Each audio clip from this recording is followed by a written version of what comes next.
In 1962, at Rice University, JFK told the country about a dream he had. A dream to put a person on the moon by the end of the decade, the eponymous moonshot. No one knew if it was possible to do, but he made sure a plan was put in place to do it if it was possible. That's how great dreams are. Great dreams aren't just visions. They're visions coupled to strategies for making them real. I have the incredible good fortune to work at a moonshot factory. At X, formerly called Google X, you'll find an aerospace engineer working alongside a fashion designer and former military ops commanders brainstorming with laser experts. These inventors, engineers, and makers are dreaming up technologies that we hope can make the world a wonderful place. We use the word moonshots to remind us to keep our visions big, to keep dreaming. And we use the word factory to remind ourselves that we want to have concrete visions, concrete plans to make them real. Here's our moonshot blueprint. Number one, we want to find a huge problem in the world that affects many millions of people. Number two, we want to find or propose a radical solution for solving that problem. And then number three, there has to be some reason to believe that the technology for such a radical solution could actually be built. But I have a secret for you. The moonshot factory is a messy place. But rather than avoid the mess, pretend it's not there, we've tried to make that our strength. We spend most of our time breaking things and trying to prove that we're wrong. That's it. That's the secret. Run at all the hardest parts of the problem first. Get excited and cheer, hey, how are we going to kill our project today?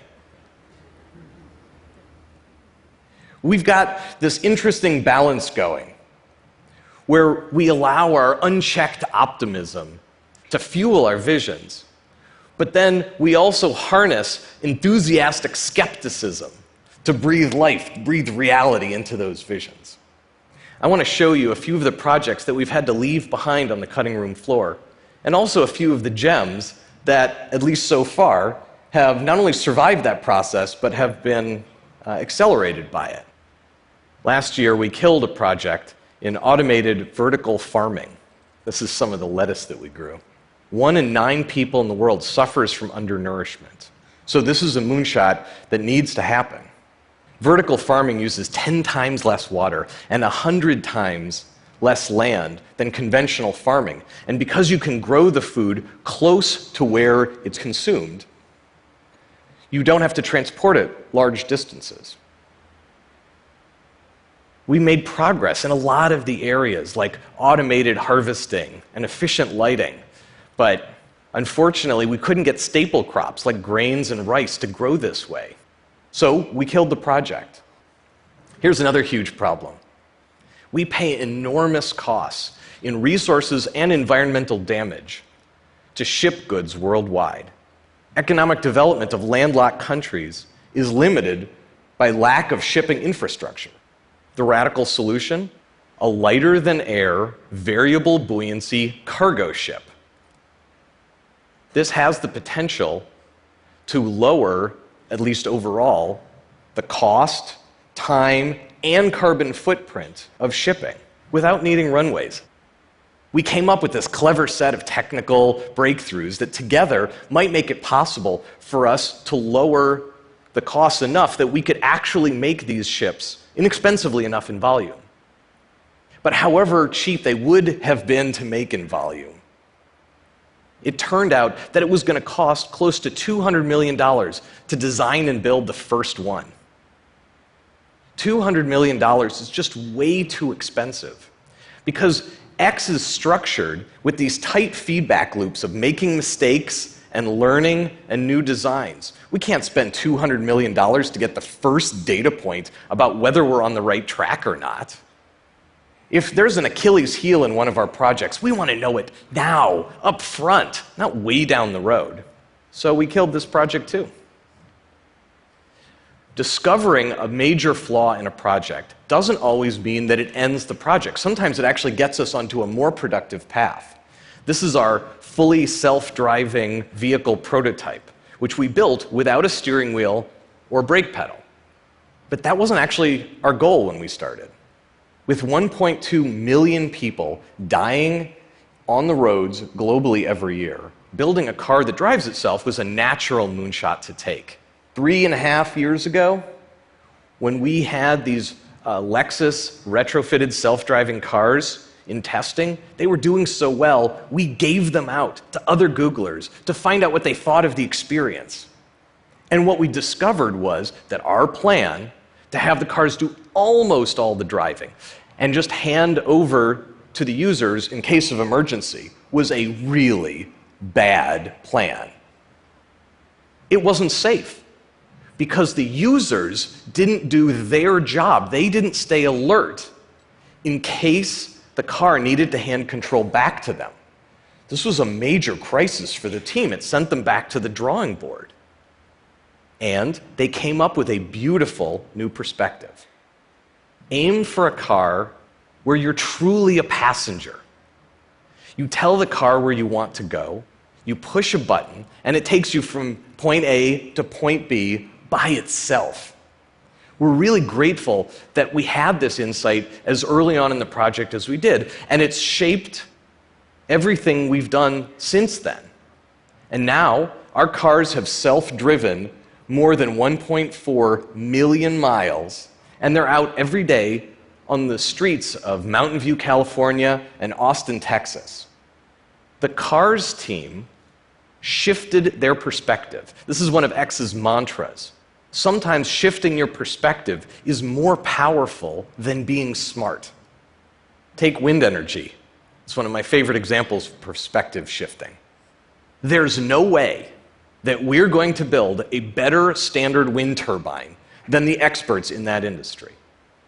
But we've found a way to get up higher into the sky, and so get access to faster, more consistent winds, and so more energy, without needing hundreds of tons of steel to get there.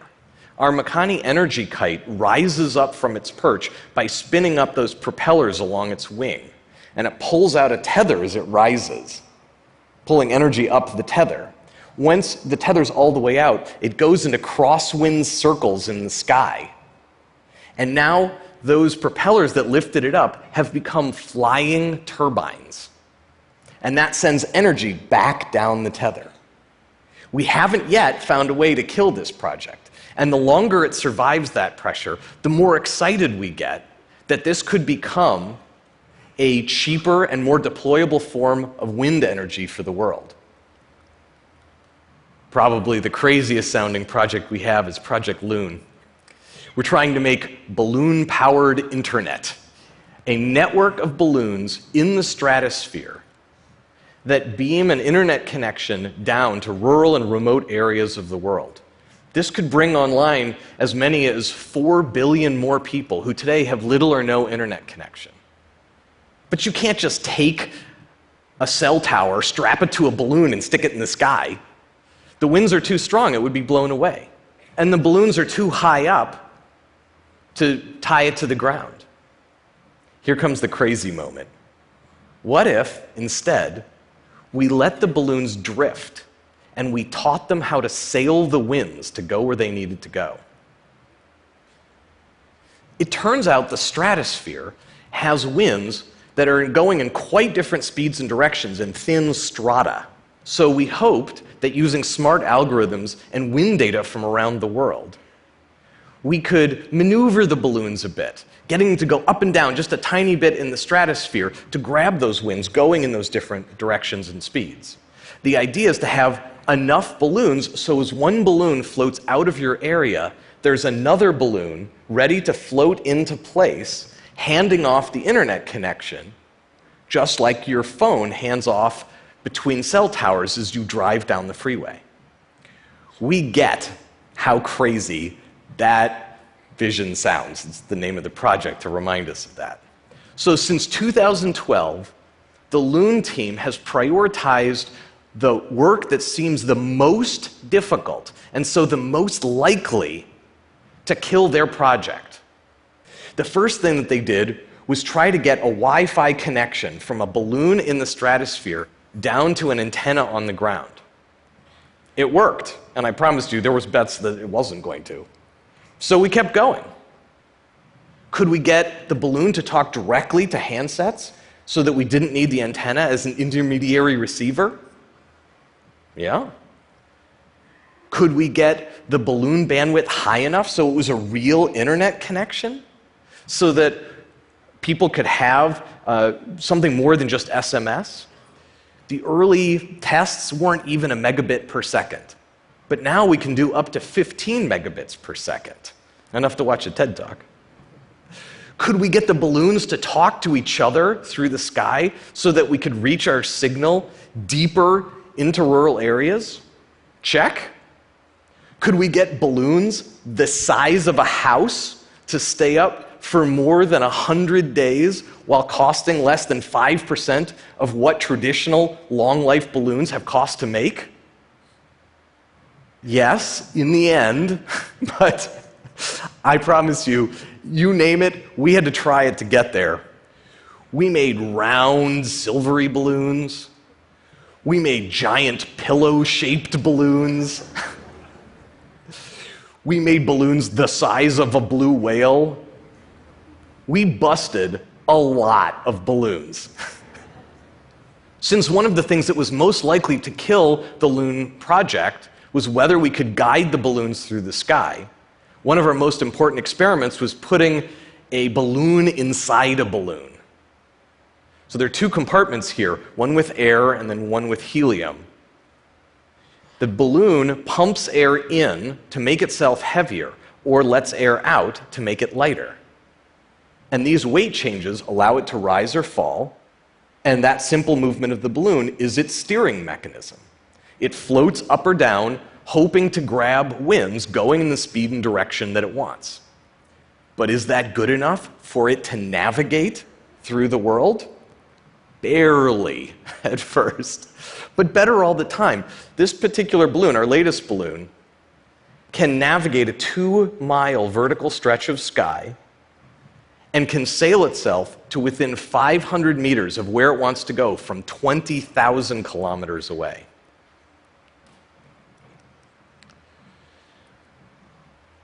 We have lots more to do in terms of fine-tuning the system and reducing costs. But last year, a balloon built inexpensively went around the world 19 times over 187 days. So we're going to keep going.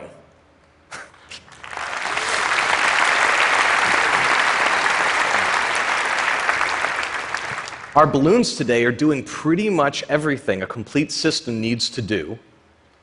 We're in discussions with telcos around the world, and we're going to fly over places like Indonesia for real service testing this year. This probably all sounds too good to be true. And you're right. Being audacious and working on big, risky things makes people inherently uncomfortable. You cannot yell at people and force them to fail fast. People resist. They worry. What will happen to me if I fail? Will people laugh at me? Will I be fired? I started with our secret. I'm going to leave you with how we actually make it happen. The only way to get people to work on big, risky things, audacious ideas, and have them run at all the hardest parts of the problem first is if you make that the path of least resistance for them. We work hard at X to make it safe to fail. Teams kill their ideas as soon as the evidence is on the table because they're rewarded for it. They get applause from their peers, hugs and high fives from their manager, me in particular. They get promoted for it. We have bonused every single person on teams that ended their projects, from teams as small as 2 to teams of more than 30. We believe in dreams at the Moonshot Factory. But enthusiastic skepticism is not the enemy of boundless optimism. It's optimism's perfect partner. It unlocks the potential in every idea. We can create the future that's in our dreams. Thank you very much.